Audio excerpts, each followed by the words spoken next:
Hey, you ever have somebody that comes into your life that literally changed your life for the good? Especially, maybe you were at a point of despair.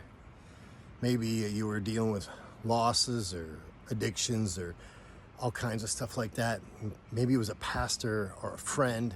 Maybe it was a girlfriend that became your wife, or maybe it was a family member. Maybe it was your mom or your dad. But there's just somebody that has come into your life that you know God brought them into your life. I want you to think about them right now. See, this message is for you to remind you. Maybe you haven't thought about it lately, but God has really blessed you with some good people.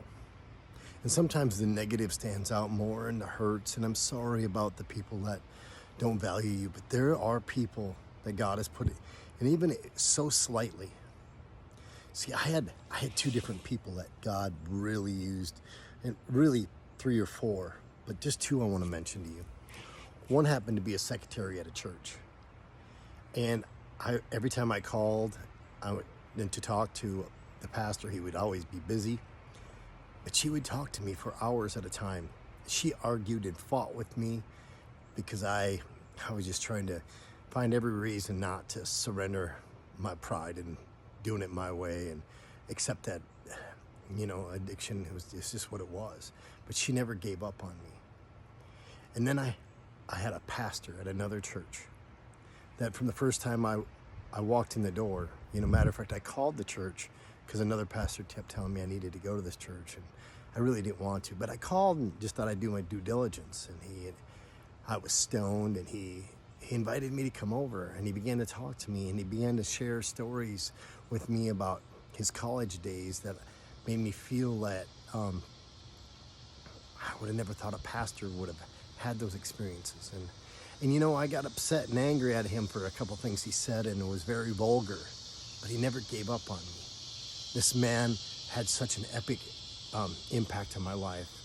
I have such respect and reverence for him. He taught me what it meant to be reverent, and he got me around people that knew who the Father was, knew how to follow him and live for him, and never gave up on me, and always took my phone call.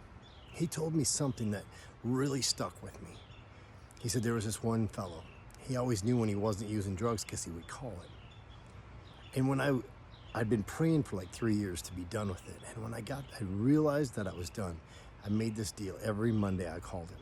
Every Monday or Tuesday, whatever it was. I think it was Tuesday because he had Mondays off. I called him exactly at 8 o'clock when he'd get there every week for years. Just quit recently after about 17 years or whatever it was because he'd retired. And he always took my phone call. And he was always there for me.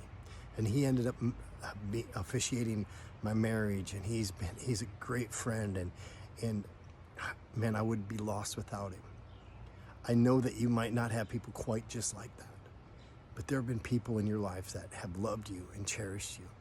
Maybe if you're bold enough in the comments, you would share their names, or just a thumbs up or a heart or just something. Just show people that, you know what, it's okay. Let's glorify God and honor the people that he's put in our life. Happy Lord's Day. I love you and hope you have a great week. I'm praying for y'all. God bless you.